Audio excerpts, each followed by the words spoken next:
As I've said before, and I know our military leaders agree, this broader challenge of countering violent extremism is not simply a military effort.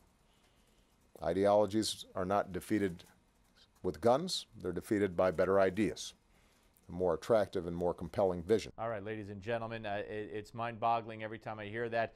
And welcome to hour number 2 of the Steve Malzberg Show. Lots to get to. Joining us now, I am very happy to say, once again, is Governor Mike Huckabee, former governor of the great state of Arkansas, and of course, Republican presidential candidate, author of God, Guns, Grits, and Gravy. And you could check out the campaign at MikeHuckabee.com. Hello, Governor. Steve, it's a pleasure to be back on the show. Thanks. Well, I appreciate that. It's always a pleasure to have you. Before we get to some other things, that statement by Barack Obama, again, it's basically Marie Harf all over again, that we can't beat the bad guys, the terrorists, with guns. We have to find them jobs. He basically reiterated that using different language. This is why it's so urgent that we have a new president with a very different worldview than this one, who has such a naivete when it comes to understanding why Islamic jihadists want to kill us. They want to kill us because it is their religious conviction that we need to die and they need to set up a dominating caliphate. Here's what we need to understand. When the president says we don't defeat ideologies by guns, actually, Mr. President, we defeat insanity. We defeat savagery by having a stronger pushback and a stronger weapon than the savage kind of approaches that they have to cut the heads off of Christian children, to burn people alive in cages, to drown them while bound. These aren't civilized people. And to say that we can sit down and have an exchange of ideas, this isn't a college fraternity.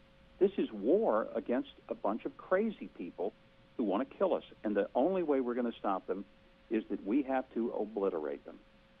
No, I couldn't agree with you more. And for him to once again say it's going to be a long haul, do you believe that if we started today, well, let me ask you this way. If you were president, we started today, how long do you think it would take to eradicate ISIS? The long part is getting our military built back up to a respectable level. It's the lowest it's been since pre-World War II. And it's getting lower. I just read they're going to cut the Army by 40,000 troops. Which is, again, the worst possible direction. We're signaling to our enemies that we're not serious about taking them on. I want to have a military that's spending somewhat around 6% of the GDP, not 2%.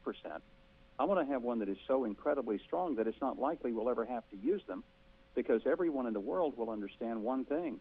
You mess with America, or you mess with an American, and you're going to be on your backside real quickly with the greatest show of force that the world has ever known. And that's how we defeat not just radical Islam, it's how we defeat any enemy, any terrorist organization, any state government that somehow believes that America is going to be a pushover. Bullies only beat up the people they think they can whip. Right. Bullies never take on the people that they know will put them on their tail. And we need to let the world know, you touch America, we'll put you on your tail. Governor, how's the campaign going? Steve, we're having great success, and just got out of South Carolina yesterday, and it was a wonderful trip there. Huge crowds, very enthusiastic. Was in Iowa last week. We'll be in Iowa again next week. I'm very encouraged, and what I think is beginning to happen is people are, there's a lot of candidates, and there's a lot of interest in checking everybody out, kicking the tires. But I think what's causing people to think very seriously is they want to look up in the cockpit and see the person in the left seat who has a little gray hair, who has done something before, not just made a speech, but has actually governed. And a governor, somebody who has led, who has flown through the thunderstorms and flown against the headwinds and has done it effectively and successfully. And I think when they say, you know what, Huckabee has challenged the Clinton political machine repeatedly and beat it. He has governed in the most hostile atmosphere in the country, the most lopsided partisan legislature in America. And we need somebody who can, on day one, understand what to do and get it done and govern and lead this country. And that's what I'm seeing and sensing. And, of course, Huckabee.com is the website. Did you watch any of the Hillary interview yesterday on CNN? As much as I could handle. It was painful, and I think the most painful thing is that even after all these years, she still blames everything that has happened on someone else. On the right, And on the right, yeah, the right wing. It's always the Republicans. It's always the vast right-wing conspiracy. It's never that she destroyed emails. It's never that she put things on a server that were illegal. It's never that she lied about Benghazi. It's never that she's failed to answer the legitimate questions that have been posed to her. It's never that she's been a lady filled with activity but nothing to show for it. It's not that we have had these very curious relationships between big donors to the Clinton Foundation and the policies of her State Department. No, somehow all of that is the fault of Republicans. Sooner or later, she's going to have to let the media out from under the ropes. She's going to have to answer some real questions. And if it's not sooner, I'll be happy to take her on the debate stage. I like out of the ropes. All right, very quickly though, she when the word subpoena was brought up, she said there's never been a subpoena. That is not true, because those emails were subpoenaed by the Select Committee on Benghazi in March. So right off the bat, that's not true. She said she broke no laws. She said she didn't have to hand over anything. She said she used one device when we found out, according to the AP, that she used 2 devices. So was it chock full of lies? Well, apparently it was. And that she continues to say these things with a straight face is yet one more reason that we don't need Hillary, which is nothing more than the 3rd Obama term. And for those of us who haven't been too happy with the 2 that he has had, the last thing on God's earth that we would want is for Barack Obama's policies to get one more bite at the apple. Let me ask you about Donald Trump, and I know you've weighed in on this. And she lumped all of the presidential Republican candidates together on immigration, even though there's obvious differences.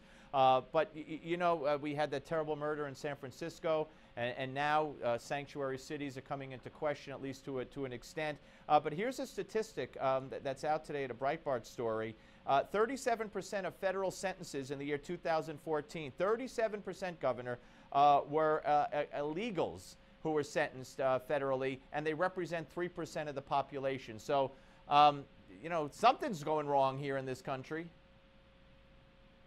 It's definitely going wrong. Today I issued the list of things that I would do as president, which include having an executive order that would end Obama's catch and release. It would also deny funding of any federal money to sanctuary cities that continue to harbor fugitives from justice. We would designate the drug cartels as terrorist organizations and treat them that way.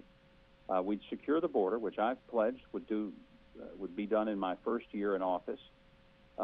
We would reverse the illegal executive amnesty that the president did after saying 23 times that he couldn't do it because he didn't have the authority. And we'd stop the immigration courts from undercutting the carrying out of the lawful activities of law enforcement. These are things that I have specifically pledged that we could do. And while we never can bring back the 32-year-old innocent woman shot down in cold blood in San Francisco, we certainly should end the policies that could allow it to happen again. One more quickly, Governor. We had the New York Stock Exchange closed for 3 hours because of a technical glitch, they said. United Airlines stopped flights for 2 hours because of a technical glitch. Wall Street Journal page went down, technical glitch. Do you believe that this could be related? You have to think that. And one of the things this should remind us, and I'm not saying it had anything to do with today, but the greatest threat we face to our national security is not a traditional type of terrorist attack. It's the attack that could come from an electromagnetic pulse. Absolutely. An EMP. Absolutely. And a lot of Americans aren't even aware of what a threat this poses. But one of the reasons we can't let Iran get nuclear enrichment and ultimately a bomb is because they're just crazy enough to use it. And that would take the grid down, the and that EMP. could kill millions and millions of people. Millions. And that's a very, very important point. I'm glad you brought it up. Governor, best of luck. Huckabee.com. We'll talk to you again, sir. Thank you for your time. Thank you. It's MikeHuckabee.com. I'm sorry. Yes, MikeHuckabee.com, which I said earlier. Thank you, sir. Steve. All right, take You care. bet. We're coming back, folks. Don't go away.